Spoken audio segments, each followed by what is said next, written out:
getting a unified one, trying to get the stores to share data along with the online channels, and creating a team that is going to be constantly looking only at this 360-degree view to see what is the best channel I can go and target a consumer with.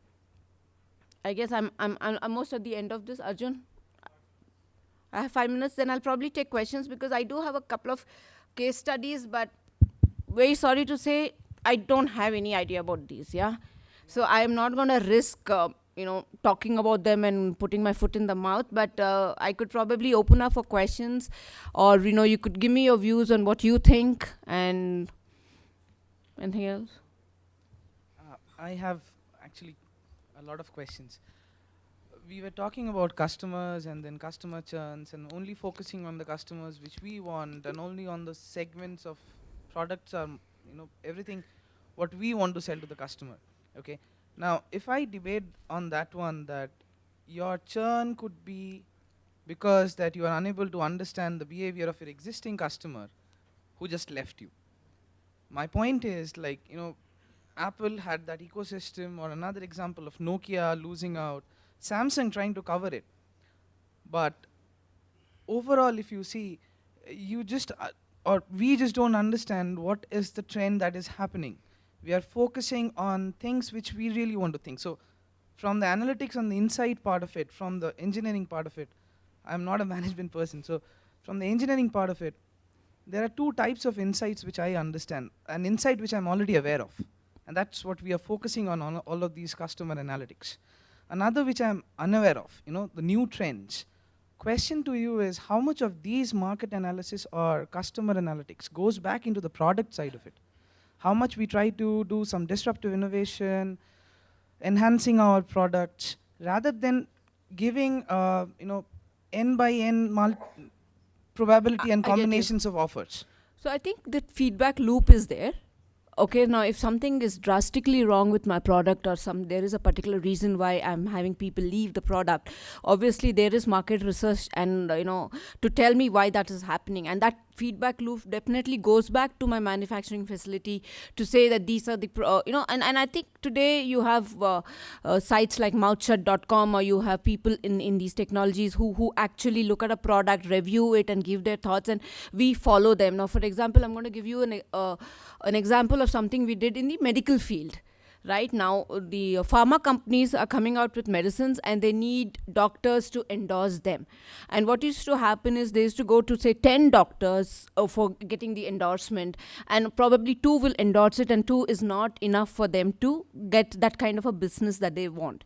So what the pharma company did was they did a survey of all the doctors and empaneled some of the doctors, giving them some incentives, and say, every time I come out with a new product, you are a doctor of standing, your views are put in so many journals, so many other doctors refer to you, you've published so many books, so if you're going to be on my panel and you recommend my product, then probably I will sell better. So that happens when you recognize these, these voices from the market who are going to make or break a product, and then the loop back goes back to the manufacturing. I'm not sure of how often this happens, or how much of rigor is there in this, but I'm sure that there is a feedback loop that goes back from getting all these inputs from the market. Just a question on that one. How much it is difficult for Samsung to understand that they are basically working on an Android platform which is open, and they're trying to compete with Apple, which is a very closed platform. And there are two different things. It's Apple and this is Orange, and I'm trying to. So I guess Samsung probably may not be competing, but will be trying to target those people who cannot afford an Apple, or don't like an iPhone. I mean, I know of people who are vehemently against Apple for some strange reason. So I'm sure there is a fantastic market for Samsung. Today, I own a Nokia, and everyone looks at that phone and says, seriously? Yeah. But so Samsung probably is not competing, but it's targeting another set of people who like the Android application. Okay, then the third question would be, how much of these series of questions, right, and the analytics which we are doing, is from the customer side and not from the company side. Like, I am creating a phone. I'm creating a phone on Android. I'm just trying to sell it because there are people who doesn't likes iPhone and etc. Why can't I go back and do both of it? No, Why I can't didn't I create a understand. product? So the point is, will these kind of analytics in our own companies think of, we think about building products for the customer rather than selling the products what we build. No, I mean, I think that's the dichotomy there basically, because there is a particular set the manufacturing industry would like to build products, but they also have an honest to sell. So, for example, if you look at Nike. Nike comes out with shoes every 6 months, right? Because of the season change. And they come out with new running shoes every 6 months. Now, it takes at least 3 or 4 months for someone to say these shoes are not working. Even though there has been a lot of effort that's gone into researching the kind of shoe that they're going to build.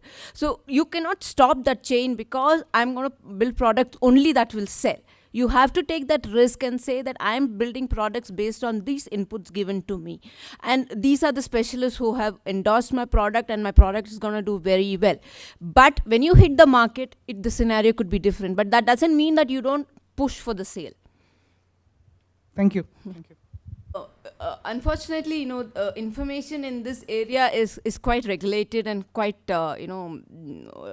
it's not easily available. And also with, there are different regulations in every country. So in the US, it's very difficult for me to get this information because it's regulated. But in India, I can definitely get it because our doctors are open to speaking about the kind of diseases people are coming up with and what could probably help. So, I will not honestly, as a person, recommend customer lifetime value for a pharma company because we don't want to do that. But definitely in diseases like cancer or in diseases like the big ones, yes, definitely, because you capture that information. But more so than not, what happens is this information is captured at a stage where you can't do much about the rest of the lifetime value. But what you could do is looking at that point in time what is required. So if a lot of cases are coming to me with, say, cervical cancer in the 3rd stage, I could do a research behind why can I not detect the cancer before the 3rd stage happens. So probably go back to hospitals and say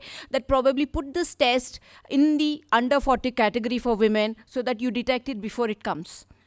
So that's how you look at, I mean, I'm not saying you want to make money out of it, but you do a lot of preventive action so that you are aware of the problem when it hits you. Yeah. Thank you very much.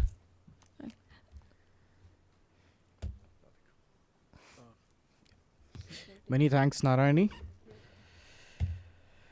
Right, so moving on, we have Mr. Govind Sheshadri, the Vice President of Capillary Systems, who would be presenting Selling More Pizza Leveraging Big Data.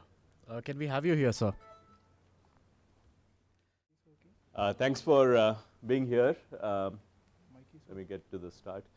My name is Govind Sheshadri, and I work for a company called Capillary Technologies. How many of you are familiar with Capillary? Okay, a couple. So just to give you a little bit of a background, Capillary is a product-based company. It's headquartered in Singapore, actually, but we have most of our operations in Bangalore. And it's very much in a startup mode. We are funded by Sequoia and Norvest. We just closed our Series B. And Capillary is frequently mentioned as one of the more successful product companies out of India. We're only about 5 years old, but we have gained significant traction in the basically the customer experience and customer engagement space. And we have gained a lot of marquee clients globally in the short time that we've been operating. So I head professional services, which includes mostly customer analytics for Capillary. So all of the data guys, are on my team. Before Capillary, I spent a lot of time with Cognizant. I was a partner. I used to head their customer solutions practice within something called Cognizant Business Consulting. So I was there for a long time, 8.5 years. And I recently moved to Capillary about a year ago. So what we will talk about today is, something as mundane as pizza marketing. It sounds very ordinary, but it's been really revolutionized through the use of big data, through use of very personalized marketing, which is again in turn based on a very granular understanding of customer demographics, behavior, and also integrating all of that with various third-party data sources. We do campaigns, digital marketing campaigns for Pizza Hut globally. That's been actually one of our marquee success stories. We also do work with a lot of other retailers. So we are very retail-focused company, but we work with Pizza Hut, and also we work with other brands like Marks and Spencer's, TM11, RM Williams, etc., whether it's in UK or US, Australia. Of course, we work with a lot of large Indian retailers, throughout the subcontinent. Actually, that's how we all started initially. So this particular, it's more of a case study. I will delve, as deep as you want, but I will focus mostly on how we really go about doing this personalized marketing for Pizza Hut. I will tell you about some of our engagements that we have with various Pizza Hut markets. If you want to get into the technology, I'd be more than happy to do that. We again, use a fairly sophisticated, which, as you can imagine, is all based on AWS. It uses Hive, it uses Hadoop, and on top of that, we also use something called Qbol, which is used for dynamic horizontal scaling. A very interesting technology. I mean, Qbol's also, they have a large presence out of India.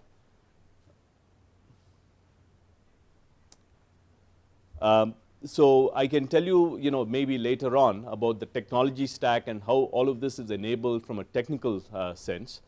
But most of the talk would focus on, how we do the segmentation, particularly what I call as the micro segmentation. We use some specific algorithms for that. I can get into the details of that also if you're interested. But really, the micro segmentation is really the backbone of driving all of the personalized campaigns. Scaling, what I mean by that is basically you can add additional nodes to your computing cluster on demand. Typically, when you set up a cluster, you have a certain amount of fixed nodes, right? What Qbol does is, it lets you add additional computational power on demand using something called spot instances. So if you're familiar with AWS, you know that spot instances are these free-floating computational units, which are available at about a 60 to 80% discount over your standard fixed nodes, right? So if you can leverage, these cheap computational units and add them to your cluster on demand, and there may be, a very complex, expensive query that you need to run across, let's say, 10 terabytes of data that typically takes, without, adding additional computational power, it may take 2 hours, but you need to run it in, let's say, 20 minutes. So you would leverage, these on-demand units to your cluster, and that's what Qbol really does, right? Just getting back into this, pizza is actually big business. $3 billion, 3 billion pizzas are sold annually in the US. Globally, the business is booming. In terms of revenue, it's upwards of $32 billion in the US alone, which is a large sum of money if you think about it. Again, these are all statistics that are taken from the pizza industry website. 93% of Americans have at least one pizza a month, which is, sometimes it sounds scary, but that's the way it is. And also pizza accounts for 10% of all food service sales, which is what we call as your fast food, or takeout food, which is, if you really look at the size of the industry, which is a $1 trillion industry, it's a very significant amount of money. Of course, the rest of the stuff here, I am sure you're all familiar. If you have kids, you know that your kid's favorite meal is probably a pizza. And there are a lot of interesting insights, and I will talk more about the insights that we have gained by analyzing transaction data across multiple countries, for Pizza Hut. Very, very interesting trends. And also, I'll talk about how, these guys used to do marketing before the concept of big data, or at least data analytics-driven marketing was introduced. And, so things like insights like, women are twice as more likely to order veggie toppings than men. That's very interesting insight, especially if you're selling to women. You don't want to send them the wrong promotions. And again, Saturday night by a very long shot is the most favorite time to order, pizza takeout. Again, 70,000 pizzerias in the U.S. New York is filled with them, and things like that. And we actually have gained a lot more insights, which I will talk about. Over the past 4 years, we've been running campaigns in Australia and, of course, all of India. So if you guys are Pizza Hut consumers in India, you probably, get all these SMSs and emails. I'm to blame for many of them. So if you're angry about it, can complain to me later on. But we also run it in Singapore, Australia, England, UK. And we just closed, for a whole bunch of countries in Middle East, I think about 12 countries. So we will be pretty much running campaigns throughout that region. We're also working with Pizza Hut US. So in a nutshell, I think, we have demonstrated repeated success, using a wide variety of techniques, life cycle marketing. I will talk about it, what exactly it means. It's actually a game changer, if you ask me, in terms of how digital marketing should be done. And of course, we do all your typical, CRM offers, which is, for lapsed customers, win-back campaigns, callbacks, market basket analysis, bill builder. I can get into the details of all of these later on. But just to give you a background here as to how things were done before. Let's say the company wanted to do some promotions. They had, let's say, 3 promotions. They were trying to send chicken supreme, or they wanted to send a promotion that said you can get a meal for 399 rupees, or they wanted to have a combo offer, garlic bread is free with your pizza, whatever. So the non-targeted communication basically sent the same message to the entire audience, which is what you call is a bulk email or bulk SMS campaign, which until recently was actually standard industry practice. So you may say, hey, why would anyone do this? But the reality was this is what was done until just a few years back. So what happens is, you may be sending, to a vegan, you're sending, a chicken feast, and to someone else, you're sending, a very expensive meal. Someone else is saying, hey, I don't like this country meal. Someone is saying, I had pizza just yesterday. Why are you guys sending me repeated, bombardment of emails?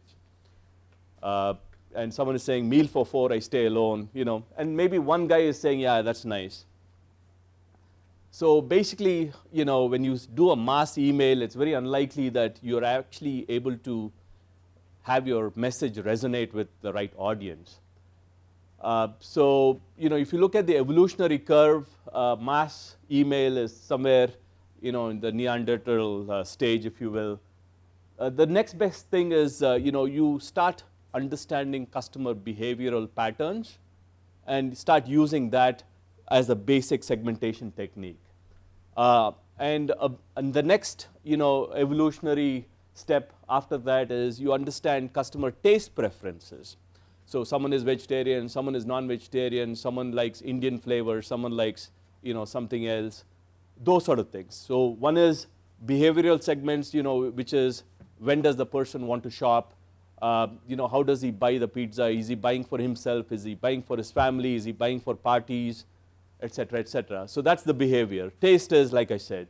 And then you combine those two, and then you augment the data using third-party sources, which could be location data, it could be weather data, you can go on and on.